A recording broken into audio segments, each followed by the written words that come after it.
Começando o estudo 8 em Ezequiel. Ezequiel, eu nem vou dar todo aquele prefácio que eu faço todas as vezes, porque é isso que eu sinto, mas só que nós já estamos no estudo 8 e vocês estão ouvindo eu falar a mesma coisa desde o primeiro, então é o seguinte, surpreendente, tá bom?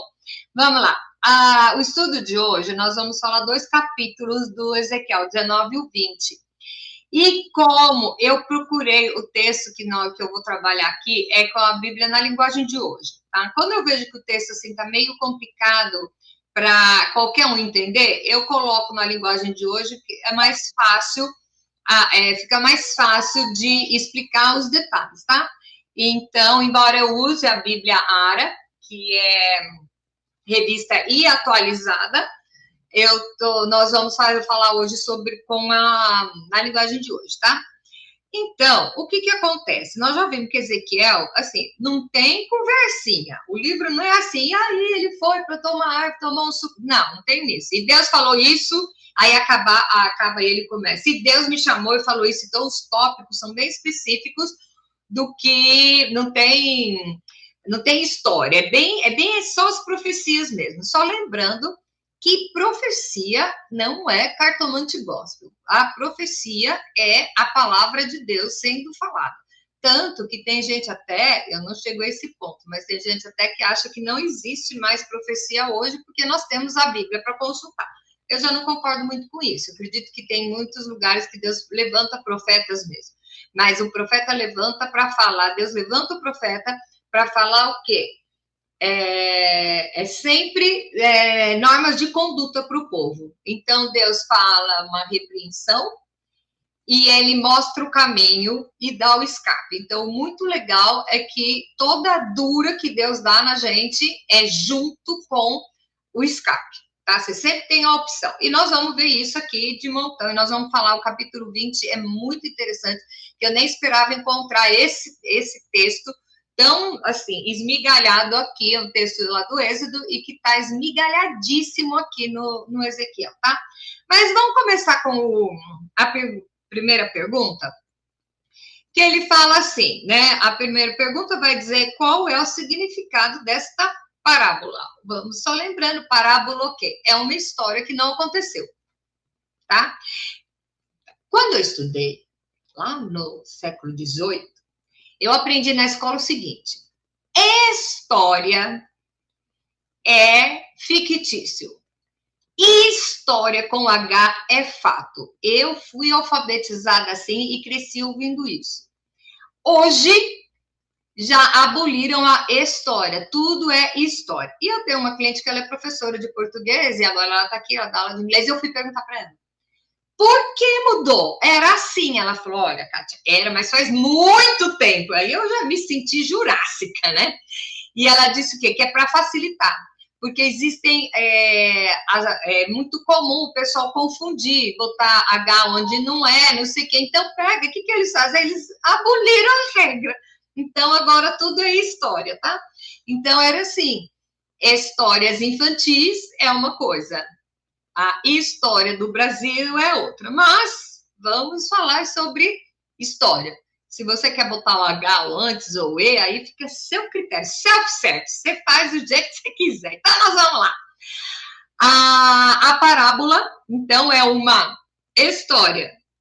Pode ser que tenha acontecido, que Deus ainda pega algum fato que aconteceu e colocar aí. Mas, teoricamente, parábola é uma história. Isso eu aprendi lá em Chique-Chique. Bom, primeira pergunta, qual o significado dessa parábola? Então, vamos lá. O Senhor Deus me mandou cantar uma canção de tristeza a respeito de 2 reis de Israel, que leoa era sua mãe. Então, vamos começar a imaginar aqui, tá? A história é uma leoa que tem 2 filhos. Ela andava com um bando e criava os filhotes no meio dos leões. Ela criou um filhote e ensinou a caçar, e ele se tornou um devorador de gente. Oh, que bom ensino, né? O leão deve ser, né?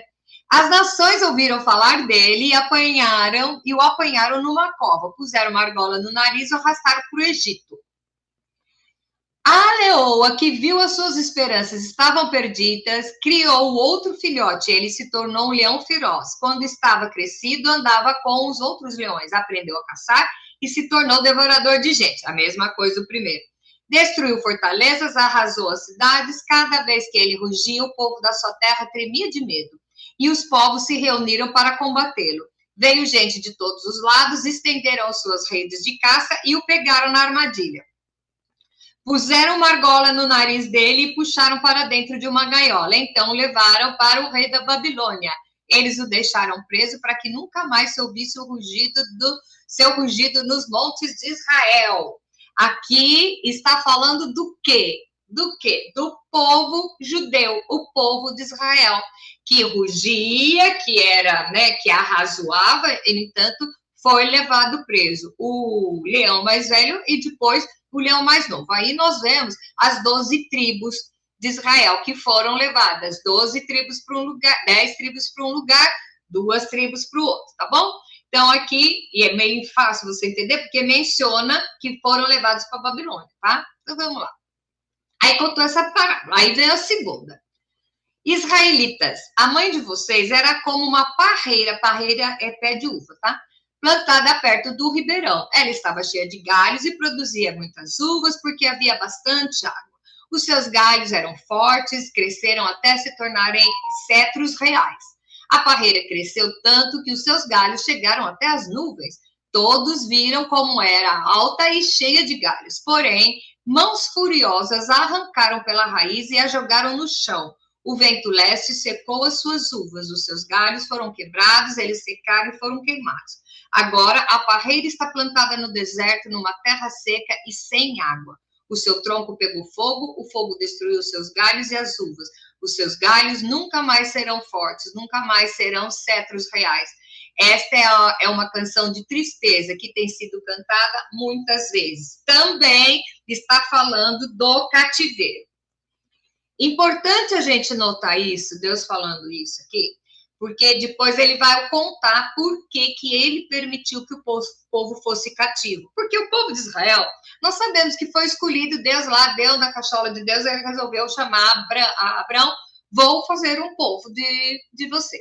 Então, quando a gente for lá estudar o Gênesis, aí tem toda aquela história que Deus prometeu para Abraão, que ele ia ter uma grande descendência, né? E aí entrou Sara para ajudar Deus e deu ruim. Bom, então, o que acontece? As duas nações que mais brigam no mundo e vão passar a eternidade brigando são os filhos descendentes de Isaac e os descendentes de Ismael, tá? Que a promessa de Deus era para que a semente de Abraão fosse uma multidão. Então, e os dois eram filhos de Abraão, né? Então, já viu. Se a gente catar a Sara de jeito, né?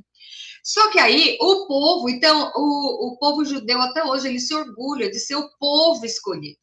Então, naquela época, eles eram superiores e tal. Porém, nós temos que notar que tudo isso foi até Jesus. Porque a partir de Jesus, todos que aceitarem Jesus são filhos de Deus. Então, eu pergunto, você prefere ser povo ou você prefere ser filho? Eu tô na de filho, que é mais legal. A gente ganha umas duras, mas é no colo do papai, tá? Então, aqui ele está falando, o povo foi levado cativo por 70 anos, né? Então, ele vai explicar aqui o porquê que foi. Então, ele começou com 2 parábolas primeiro, e agora ele vai entrar, cada vez ele vai entrar mais em detalhes específicos para fazer a gente que está lendo chegar no dia. Então, vamos lá. Qual a época que Deus fez o povo se lembrar? Presta atenção. Passaram 7 anos, 5 meses e 10 dias, desde que os israelitas haviam sido levados para o cativeiro. Então, alguns líderes vieram falar comigo para saber a vontade do Senhor. Eles chegaram, se sentaram na minha frente. Bom, eles já estavam presos há 7 anos. Aí juntou os líderes e foram atrás do profeta para saber por que nós estamos aqui. Nós somos levados cativos, estamos presos, né? Então, vamos lá. E aí, para ouvir, então Deus falou, vamos lá, versículo 3. Homem mortal, diga a esses líderes que o Senhor está dizendo isto. Vocês vieram para saber qual é a minha vontade? Pois eu juro pela minha vida que não deixarei que vocês me perguntem nada. Sou eu, o Senhor Deus, que está falando. Aqui ele está impondo a autoridade dele. Homem mortal, você está pronto para julgar essa gente? Então julgue. Faça com que eles se lembrem das coisas vergonhosas que os antepassados deles fizeram. Importante notar que na lição passada, o tema era o quê? Deus, a salvação é individual, independente do que os seus pais fizeram, a escolha de salvação ou não é sua, tá bom? Então vamos lá. Diga tudo que eu, o Senhor Deus, estou falando. No dia em que escolhi o povo de Israel, fiz uma promessa a ele. No Egito, mostrei aos israelitas quem eu era e disse: eu sou o Senhor Deus de vocês. Nesta ocasião, eu prometi que ia tirá-los do Egito e guiá-los a uma terra que havia escolhido para eles, uma terra tão boa e rica e a melhor de todas. E eu lhes disse: joguem fora os ídolos nojentos que vocês amam e não se manchem com falsos deuses do Egito, pois o Deus de vocês sou eu, o Senhor. Bom, ele está fazendo paralelo quando ele levou o povo estava no Egito e o povo foi cativo, tá? Então, Deus pega e promete aqui: eu vou livrar vocês de lá. Mas olha o que é que o povo fez, por isso que uma viagem de 11 dias. Com as coisas, vamos dizer que eles estavam carregando muita coisa, uns 3, 4 meses, tá? E eles ficaram 40 anos. Ó, que legal, né? Então, vamos lá. Diga tudo o que eu, Senhor, estou falando. No dia... Tá, vamos lá. Pergunta 4. Qual a razão de Deus não fulminou o povo no deserto? Bom, mas eles se revoltaram contra mim, não quiseram me ouvir, e não jogaram fora os seus ídolos nojentos, nem abandonaram os ídolos do Egito. Eu estava pronto para fazê-los sentir ali no Egito a força da minha ira. Porém, não fiz isso a fim de não trazer desonra para o meu nome, pois na presença do povo, no meio da qual os israelitas estavam vivendo, eu havia anunciado que ia tirá-los do Egito. E assim os tirei e levei para o deserto. Eu lhes dei os mandamentos, lhes ensinei as minhas leis, que dão vida a quem a cumprir. Como sinal da nossa aliança, mandei que guardassem o sábado e assim lembrassem que eu sou o Senhor. Eu separo para que se dediquem somente a mim. Então, vamos só dar uma pausa aqui sobre o sábado. Gente, a palavra sábado quer dizer sabat, que quer dizer descanso, ok? Então, ele está dizendo: eu disse para vocês que guardassem o sabat para se dedicarem a mim. Nós somos cristãos. Por que que os judeus e os adventistas guardam o sábado? Porque eles seguem ali a risca. Porém, por que que eu, cristã, eu guardo o domingo? Primeiro, domingo é o primeiro dia da semana, então vamos dizer que é a minha oferta, a minha primícia. Segundo, Jesus ressuscitou no domingo. Então, para o cristão, o domingo é o dia da glória, o dia de comemorar a vitória de Jesus sobre a morte, tá? Então, por isso que nós guardamos no domingo. Aí você vai me dizer assim: ai, mas e eu trabalho na padaria e a minha folga é na quarta-feira. Guarde a quarta-feira, porque a palavra aqui é descanso. No original é descanso.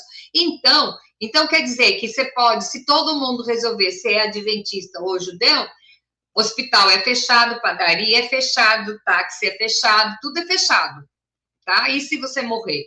Então, quer dizer que aquele que você quer que esteja no hospital, você quer que vai estar no hospital e vai ser queimado no inferno porque está trabalhando no sábado? Quer dizer, não tem lógica isso, não tem lógica. Então, é assim, você tem que tirar um dia para descansar e para se dedicar ao Senhor e à família. Tem gente que não tem tempo de ficar com a família e o único dia que tem é o domingo, e passa o dia inteiro na igreja e deixa a família de lado. Então, só vamos lembrar aqui. Deus criou primeiro o quê? A família, certo? Segunda coisa que Deus criou. Primeiro Deus, em primeiro lugar, aí ele criou a família. Aí ele criou o trabalho. Depois da família, porque quando Deus criou Adão e Eva, era a família. Quando que foi criado o trabalho? Quando o homem pecou. Então, a hierarquia tem que ser assim na sua vida. Primeiro Deus, depois a família, depois o trabalho e igreja e as outras coisas, tá? Agora os crentes vão jogar tomate no meu computador. Pode tirar, porque vai acertar no computador deles, tá? Então, por que eu estou dizendo isso? Existem muitas pessoas que se dedicam à igreja, não está errado não, porque eu sou dessas, tá? E acaba, às vezes, deixando a família de lado. E a família é a sua responsabilidade, os seus filhos. Então, glória a Deus, eu fui criada na igreja, tanto que domingo, eu lembro de um domingo que eu não fui na igreja, e nós fomos visitar a irmã do meu pai, e eu achei tão estranho um domingo não ir na igreja, até hoje para mim é assim. Mas se você precisa se dedicar à sua família, ao seu filho, aproveite esse momento para falar do Senhor, você vai se dedicar ao Senhor e dedicando à sua família, tá? Nem sei porque eu estou falando isso, mas vamos voltar aqui ao texto. O que Deus falou? Eu levei vocês, porque Deus levou o povo para o Egito já saindo da fome. Chegaram lá e foram crescendo, ficaram escravos e Deus foi libertar. E falou, vamos para uma terra que eu vou mostrar, certo? Deus fez todas aquelas maravilhas e é isso que ele está lembrando aqui. E chegou lá no deserto, o povo continuou trazendo o Egito nas costas. Então, aí o que ele está falando? A quinta pergunta, ele vai falar qual a razão do povo ter ficado vagando pelo deserto segundo esse texto. Então, segundo o texto, diz o seguinte, mas também no deserto os israelitas se revoltaram contra mim, desobedeceram as minhas leis, rejeitaram os meus mandamentos que dão vida a quem os cumprir. Profanaram completamente o sábado. Eu estava pronto para fazê-los sentir a força da minha ira e acabar com eles ali no deserto. E eu não os destruí a fim de não trazer desonra para o meu nome, pois as outras nações viram que tirei o povo de Israel do Egito. Quer dizer, o povo todo sabia que o povo de Israel era a propriedade do Senhor. Deus só não fulminou eles. Não é por causa deles, é por causa do seu nome. Quer dizer, não iam falar o quê? Nossa, olha só, Deus fulmina o seu próprio povo. É isso que ele está falando aqui. Além disso, no deserto eu jurei que não os levaria à terra que eu tinha dado a eles, uma terra boa e rica, a melhor de todas. Fiz esse juramento porque eles rejeitaram os meus mandamentos, desobedeceram as minhas leis, profanaram o sábado, eles tinham prazer em adorar ídolos. Porém, eu tive pena deles e não os matei, nem acabei com eles no deserto. Em vez disso, eu disse aos seus filhos, não guardem as leis que os seus antepassados fizeram, não sigam os costumes deles, nem se manchem com os seus ídolos. Tá. O que era aqui? Acho que se você está vendo esse estudo, você tem alguma noção da Bíblia do que é que aconteceu. Mas só dando uma recapitulada, uma relembrada, Deus tirou o povo do Egito para levar para Canaã, ok? O povo começou a reclamar. Reclamar, por quê? Aqui está no deserto, lá no Egito tinha cebola e melão. O povo vai gostar de cebola. Mas aqui, o que nós temos para comer?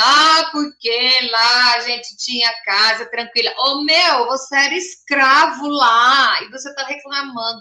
Trouxeram os ídolos do Egito. Quer dizer, ficaram murmurando. E uma viagem que era para ter, no máximo, vamos chutar, 3, 4 meses, foram 40 anos. Por quê? Para que trocasse todo mundo. Porque Deus é amor. Mas Deus não se deixa escarnecer. Deus não se deixa zombar. Deus não aceita idolatria ao ponto de querer fulminar o povo no Egito, no deserto, porque eles fizeram o bezerro de ouro. Aliás, esse foi o primeiro carnaval com carro alegórico da história, tá? Pra gente saber se pode ir lá pular o carnaval, que é legalzinho, tudo inocente. O primeiro carnaval da história, o carro alegórico era um bezerro de ouro. Então, você vai vendo se é lícito pra gente participar de um troço desse. Bom, aí tem a história que Deus mandou, né? Moisés mandar 12 espias, um de cada tribo, para ir lá espiar a terra e ver como é que era.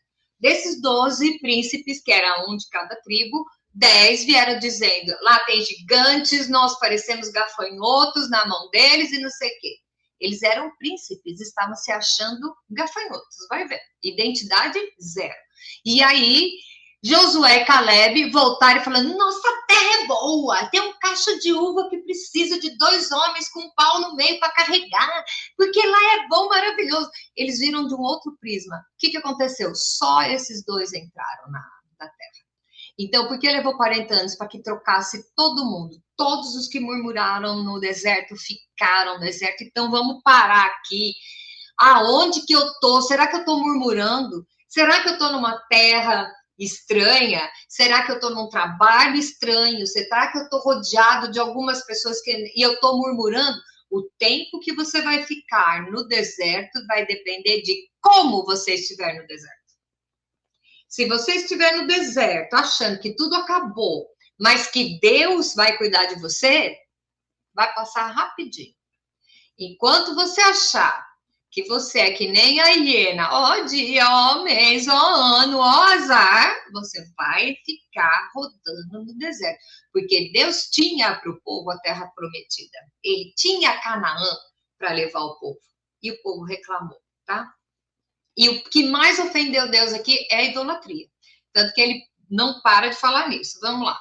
A pergunta 6 é: qual é a ordem que salvaria o povo de perecer no deserto? Então diz o seguinte: em vez disso, eu disse aos seus filhos, não guardem as leis que os seus antepassados fizeram. Isso aqui não é a lei de Deus, é os costumes que eles fizeram enquanto eles estavam em rebeldia, tá? Não sigam os costumes deles, nem se manchem com seus ídolos.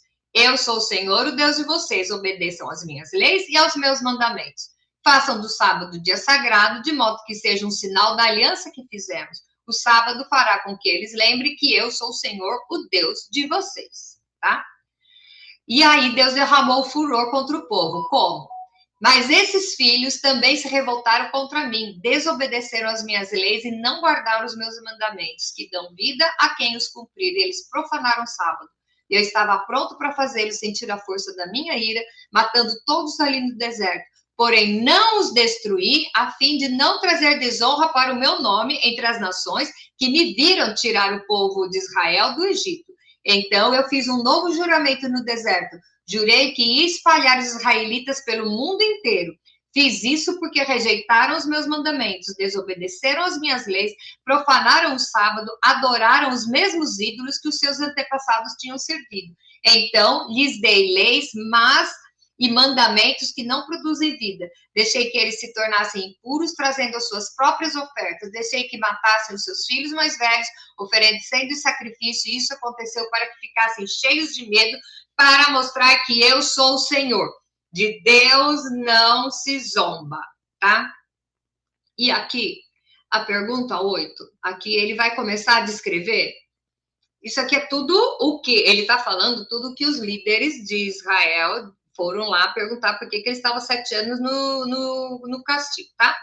Então, aqui, o próximo texto, ele vai explicar detalhadamente o que foi que a postura deles. E a postura deles é exatamente essa. Deus permitiu que eles fossem levados cativos porque eles estavam em idolatria e trouxeram, que a gente chama de sincretismo. Eles trouxeram toda a idolatria do Egito para o meio do povo. Eles desobedeceram as leis. Aí você me diz, então como essa lei, a lei é qual? É a lei de Moisés, que foi dada no Velho Testamento, e hoje? Aí nós temos Jesus, que entrou na jogada e simplificou os 10 mandamentos, ele resumiu em 2. E esses 2 são resumidos em uma palavra, que é o amor. Então, Jesus resumiu da seguinte maneira: se você amar Deus sobre todas as coisas, você não vai ter ídolos. Você não vai reclamar de Deus. Você não vai murmurar, porque você ama Deus sobre todas as coisas. Você não vai tomar o nome dele em vão. Você vai não deixar que as pessoas escarneçam do nome dele na sua frente, se você amar Deus sobre todas as coisas. E se você amar o seu próximo como a si mesmo, você não vai mentir, você não vai adulterar, você não vai roubar o que é dele, tá? Então, o que aconteceu aqui? A lei, depois dessas 10 de Moisés, nossa, os judeus multiplicaram isso para 300, é quase um ano inteiro de lei, tá? Que são tudo derivados dessa. Mas, as 10 leis eram na época da lei, hoje nós estamos na época da graça. Jesus veio porque nenhum homem é capaz de cumprir toda a lei que o judeu põe no peso das pessoas hoje, tá? que são os 10 mandamentos e mais os 360 alguma coisa, né? Esqueci o número exato. Então, Jesus veio para nos ajudar a cumprir a lei. Então, nós não conseguimos sozinhos. Isso, Paulo fala isso lá, tá? Nós não conseguimos sozinhos, mas nós temos Jesus para nos ajudar. Então, aqui ele vai dizer, no capítulo 20, do 20 a 31, ele vai dizer as mesmas coisas, porque vocês saíram do Egito e ficaram fazendo altar de oferta e manjar e não sei o que, a oferta para os ídolos, tá? Ok, se misturando e reclamando. E a pergunta 9 é um versículo só, que eu acho assim, muito interessante, que ele diz o seguinte: qual a lógica do povo que Deus irá contrariar? Vamos lá. Vocês já resolveram que querem ser como as outras nações, como aquela gente que mora em outros países e adora árvores e pedras, mas isso nunca acontecerá, tá? Ele está falando aqui, nem que vocês queiram, eu não vou permitir, porque vocês são meu povo amado. Então, aí vem a disciplina. Deus se coloca como pai e ele nos disciplina. Enquanto nós estamos ouvindo aqui do povo que foi levado escravo para a Babilônia e está lembrando do Egito, eu quero saber o que eu estou fazendo nessa história, o que eu posso aprender com isso para pôr na minha vida hoje. Qual é o costume das outras terras, das outras nações que eu estou incorporando na minha vida e que, de repente, vai manchar o meu relacionamento com Cristo? Sabe a história do canudinho? Ah, não tem um canudinho aqui. O canudinho, você tem que ter o seu canudinho de você com Deus, tem que estar limpo. Não pode deixar nada ali, senão não sobe sua oração, nem desce a sua resposta. Tá? Então, nós temos que ter isso em mente. O que eles fizeram? Eles tiveram inveja dos outros povos. Quantas vezes nós batemos a mão na cabeça e falamos, puxa vida, por que o ímpio prospera? Aliás, tem um livro com esse nome, tá? É interessante você ler, que ele é interessante. Por que o ímpio prospera? Eu faço tudo bonitinho e comigo não acontece. Eu vou fazer que nem ele está fazendo. Isso é você trazer as coisas de outros povos, de outras nações, que aqui nós não estamos falando de povos, de territórios, né, de país, nós estamos falando de povo, de hábitos de outros povos. Então, o que é que eu estou trazendo para a minha vida? Porque o meu relacionamento com Deus não está sendo suficiente. E se em alguma área da sua vida você acha que tem uma brecha, é porque você não está permitindo que Deus te mostre o que Ele quer que você faça. Às vezes você se fecha naquilo, no vitimismo. Nossa, olha o que eu estou sofrendo, mas o outro tem isso, o outro tem aquilo, eu quero ser que nem ele, eu vou começar a fazer. Deus não manda ninguém embora, Deus não abre mão de ninguém. Jesus disse que quem for ele, de maneira nenhuma, ele vai lançar fora, mas você pode sair. E esse é o problema. Às vezes a gente sai, eu vou lá dar só uma saidinha e já volto. Aí na semana que vem, você vai lá, fica 1 horinha a mais no mundão. Quando você vê, você já está totalmente fora daquilo que Deus tem para sua vida. E aí você se encontra no deserto. No deserto, tendo inveja dos outros. Eu estou sofrendo tanto. E por que o outro lá chuta o balde, é bandido, é assassino e está próspero? E é interessante essa história de prosperidade, porque as pessoas falam em prosperidade, só pensam em dinheiro. E é tanto mais coisas.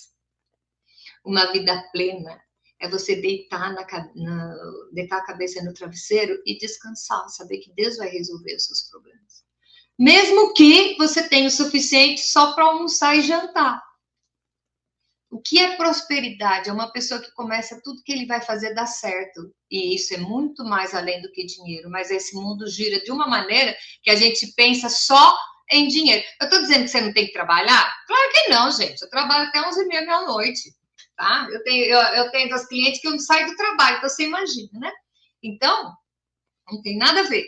Eu quero que você pense o seguinte: aonde você está, qual é o projeto que Deus tem para sua vida? Aliás, a gente estuda a Bíblia, nossos estudos aqui é para isso, é para você identificar a quem você é, aonde você está e como você pode prosperar. e o dinheiro é consequência, tá? Mas aqui, na pergunta 10, nós vamos ver qual que é a disciplina, como que Deus iria disciplinar o povo, né? E aqui ele fala muito, porque a Bíblia, Deus fala que é para não jurar, Jesus fala para não jurar, e ele fala, eu juro pela minha vida, o próprio Deus, diz o Senhor Deus, que governarei vocês com mão forte, com todo o poder da minha ira. Mostrarei a vocês o meu poder e a minha ira quando eu os ajuntar e trouxer de volta de todos os países por onde foram espalhados. Eu os levarei ao deserto das nações e ali os julgareis cara a cara. Eu os condenarei agora como condenei os seus antepassados no deserto do Sinai. Eu os dominarei com firmeza e farei com que obedeçam a minha aliança. Tirarei do meio de vocês os que são rebeldes e pecadores. Eu os tirarei da terra que estão agora vivendo, porém não deixarei voltar à terra de Israel. Então eles ficarão sabendo que eu sou o Senhor. Isso é chamar no cantinho da disciplina, tá? Isso aqui é botar de castigo. Botar de cara virada para a parede. Deus está fazendo isso. Então a profecia é essa.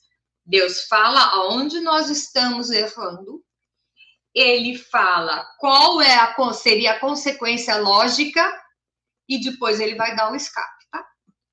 E aqui ele continua. E o Senhor diz, eu agora, todos vocês israelitas, continuem a adorar os seus ídolos, mas aviso que mais tarde terão de me obedecer e nunca mais desonrarei o meu nome, apresentando as suas ofertas aos ídolos. Cada vez que você fica em cima do muro e vai ofertar outro ídolo, é uma ofensa a Deus. E para nós cristãos tem algo a mais, muito mais sério. Cada vez que você comete um pecado, consciente, que você já se arrependeu uma vez e você comete de novo, você está botando mais um cravinho lá na cruz. Porque Jesus foi crucificado pelo meu pecado. Então, se eu continuo fazendo a mesma coisa e tipo assim, domingo eu vou lá e peço perdão, eu estou colocando um preguinho a mais. E é isso aqui que Deus está falando para eles. Tá? Não tinha Jesus nessa época. Enquanto vocês estiverem ofertando a outros ídolos, vocês estão me desonrando a minha fidelidade com vocês. Então, tudo isso que nós estamos aprendendo aqui é o seguinte, Deus não divide a glória dele com ninguém. Essa frase nós temos que ter gravada aqui e gravada aqui. Ele não divide. Um dia eu vi um cara falando, mas Deus é muito egoísta. Ele teve a coragem de falar isso. Deus é muito egoísta, que ele quer a glória só para ele. Ô, cabeção, foi ele que te criou e te sustentou até agora. Será que é muito? Pensa. Mesmo porque a concorrência não quer o seu bem. A concorrência quer destruir você, porque você, longe do Pai, você é destruído. E é isso que a concorrência quer, que se ninguém sabe quem é a concorrência, é o próprio diabo, tá bom? Vamos lá. Qual o resultado da disciplina de Deus? E aí agora vem. Lá na Serra de Israel, no meu santo monte, o Monte de Alto Israel, todos vocês, o povo de Israel, me adorarão. Quer dizer, vocês vão voltar e me adorar. Ficarei contente com vocês e esperarei que me tragam seus sacrifícios, as suas melhores ofertas e os seus presentes santos. Eu farei com que voltem dos países que são espalhados e ajuntarei. E então eu aceitarei o sacrifício de oferta que vocês me trazem. Assim eu mostrarei às nações que eu sou santo. Quando eu os trouxer de volta a Israel, a terra que prometi dar aos seus antepassados, vocês ficarão sabendo que eu sou o Senhor. Então vocês lembrarão de todas as coisas vergonhosas que fizeram e de como se tornaram impuros. Ficarão com nojo de vocês mesmos por causa das coisas más que fizeram. Vocês, israelitas, ficarão sabendo que eu sou o Senhor, pois não os trato como merecem por causa das suas ações mais perversas. Mas o que faço é para proteger a minha honra. Gente, é exatamente isso. Acabamos de ler o versículo 44 do 20. Exatamente isso. Até agora Deus falou o que eu deveria fazer com vocês. Pá, pá, pá, pá. E aqui ele está falando. Mas se você se arrepender e resolver adorar a mim de novo, aí tá. Vale a pena ler de novo, sim. E aí ele fala, no 46, homem mortal, olhe para o sul, fala contra o sul e profetize contra a floresta do sul. Diga a essa floresta que escute, pois o Senhor está dizendo o seguinte: vejam, estou acendendo fogo que destruirá as árvores secas e as árvores verdes daí. Nada poderá apagar as chamas, elas se espalharão do sul, do norte, queimarão os rostos. Então, verão que eu fui o Senhor que acendi o fogo que ninguém pode apagar, quer dizer, destruindo a erva daninha que está no meio do povo, tá? E aí ele respondeu, eu respondi, ó Senhor meu Deus, não me faça dizer essas coisas, pois todos estão dizendo que eu falo somente por meio de comparações. Quer dizer, aí ele pediu, que era Deus mandando ele falar isso para os caras, né? Aí é muito engraçado, porque ele tinha tanta intimidade com Deus que ele fala, ó Senhor meu Deus, não me faça dizer essas coisas. Porque eles vão dizer que eu estou falando só por meio de comparação, porque Deus é muito didático. Então, nós vemos no Velho Testamento concreto para chegar no Novo Testamento, que é o abstrato. Então, eu sumi ou vocês estão...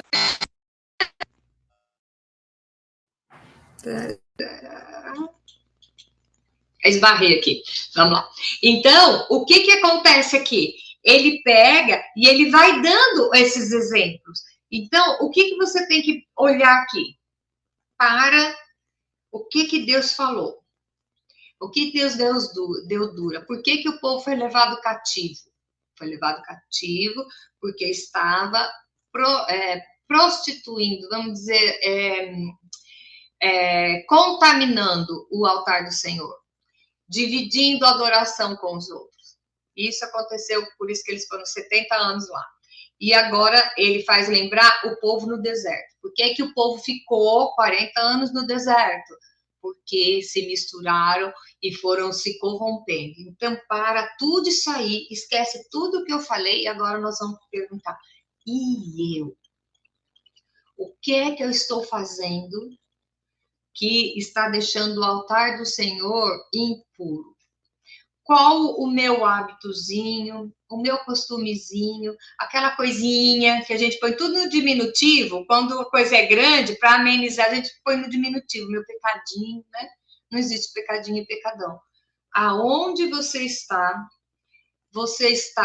desobedecendo ao Senhor, você está acreditando a honra para outro, ou você está no meio do deserto, você está no meio do cativeiro na Babilônia, sendo corrigido. Aonde você está, alguma coisa está passando, porque Deus não desperdiça oportunidade e ele não existe coincidência. Então, assim, se nós estamos estudando isso hoje, é porque alguma coisa isso vai encaixar na minha vida hoje. Só que aí ele dá o escape. Então, o que eu amo estudando os profetas é isso. Deus fala, eu deveria fazer, e mas se você se arrepender dos seus caminhos, fizer a volta, que isso que é conversão, e aí eu vou te dar, eu vou te honrar, então, sabe, esse é o nosso Deus de amor. Esse é o nosso Deus de amor. Então, para pensar, eu deixei só uma frase para a gente pensar essa semana. Será que onde estou é um lugar da promessa ou um lugar da disciplina? Eu não sei onde você está. Eu sei aonde que eu estou. Às vezes até eu fico perdido de saber onde é que eu estou. Você tem que saber, porque de acordo com quando você souber aonde você está, você vai saber que atitude tomar.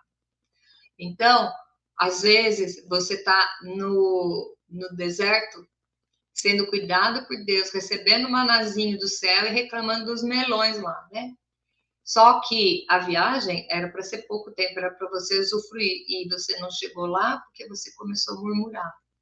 O tempo que você vai ficar no deserto depende de como você vai estar no deserto. E aonde está? Você já chegou na terra? Você já chegou na terra prometida? Você já está usufruindo das bênçãos que Deus tem guardado para você? Ou a sua vida ainda está cheia de problema? Entrega o teu caminho ao Senhor, confia nele, tudo ele fará. O próprio Jesus diz que no mundo você tem aflição, mas tem bom ânimo porque ele venceu o mundo. Então, quando você tenha certeza que a sua vida está entregue na mão do Senhor Jesus, que é o intermediário entre eu e Deus, quando você tem essa certeza, até as coisas que passarem, você nem dá muita bola, porque você sabe que a sua vida está na mão do Senhor. Então, eu vou falar para você, não importa o problema que você está tendo hoje, não importa a situação que você está passando hoje, não importa se parece que o mundo está desabando na sua cabeça, entrega o teu caminho ao Senhor e relaxa, senta no banco de trás, deixa Jesus conduzir a sua vida, e aí você vai ver que ele desvia de muro, desvia de buraco, ele pula onde tem que pular com o carro, porque mesmo que balance, é ele que está no controle da sua vida. Aquele Deus que não poupou nem o seu próprio filho, não vai nos dar todas as demais coisas? Você não foi feito para sofrer. Você não foi feito para... A sua vida não tem que ser infeliz, você pensando só a Jerusalém celestial. Você foi feito para ter vida e ter vida em abundância. Por isso que Jesus morreu. Então, olhe e vê o contexto da sua vida. Aonde é que eu estou? Mas, Kátia, eu não sei, eu estou fazendo tudo certinho, eu não sei se eu estou errando. Vamos estudar a Bíblia, vai estudar, ore e pede para Deus te mostrar a oração do corajoso. Eu falo isso toda vez e eu convido, eu gosto de cutucar. Tenha coragem de perguntar para Deus, me mostra um pecado que me é oculto. Porque às vezes você está cometendo pecado que você nem sabe. E porque você não sabe, não é pecado? Até na nossa justiça, tem o crime culposo, que é o sem a intenção de cometer, mas é crime. Então, tenha coragem e pergunte para Deus, sinceramente, para Ele mostrar para você se alguma coisa você está fazendo não está agradando. E quando Ele mostrar, não chora, enche o seu rosto de alegria, porque você sabe que Deus está querendo que você melhore, por isso que Ele te contou. Então, é um passo a passo. Deus não te deixa sozinho. Ele nunca pede nada que você não seja capaz de fazer. Tudo que ele pedir para você fazer, você é capaz, porque ele vai estar do seu lado, te ajudando. E é em nome desse Jesus que eu encerro a nossa aula de hoje assim, botando minhoca na minha e na sua cabeça. Aonde eu estou? Eu estou no deserto? Eu estou me corrompendo? Eu estou reclamando? Ou eu estou na disciplina? Ou eu já estou voltando? Então, nós vamos ver que o povo ficou 70 anos preso, cativo, e depois eles voltaram, né? Nós já estudamos a volta deles. Mas isso é disciplina. E a gente só disciplina aquele que ama. Então, Deus me ama, eu quero mais é que Ele vá trabalhando na minha vida para que cada dia eu possa ser mais parecida com Ele. Tô longe, viu, gente? Tô tão longe, mas eu tô chegando lá. Eu vou fazer um crachá escrito assim: tenha paciência comigo, estou em obras. Porque, como diz o Fernandinho, aquele que começou a boa obra em minha vida não terminou. Então, ele está fazendo. E a gente vai caminhando. E eu quero ver vocês caminhando essa escada comigo. Cada dia é um degrau. Uma sobe, a outra cai, a outra dá a mão e sobe, nós vamos subindo. E o dia que tiver o arrebatamento, eu já falei. Eu não vou morrer, porque morrer é muito brega. Enche o seu corpo tudo de umas flores fedidas, põe um algodão em cada buraco do seu corpo e faz uma maquiagem meia boca. Nós vamos entrar desfilando, porque nós somos a geração do arrebatamento. Então, eu quero todos vocês desfilando comigo e a gente entrando para usufruir a glória celestial. Amém? Então, até semana que vem.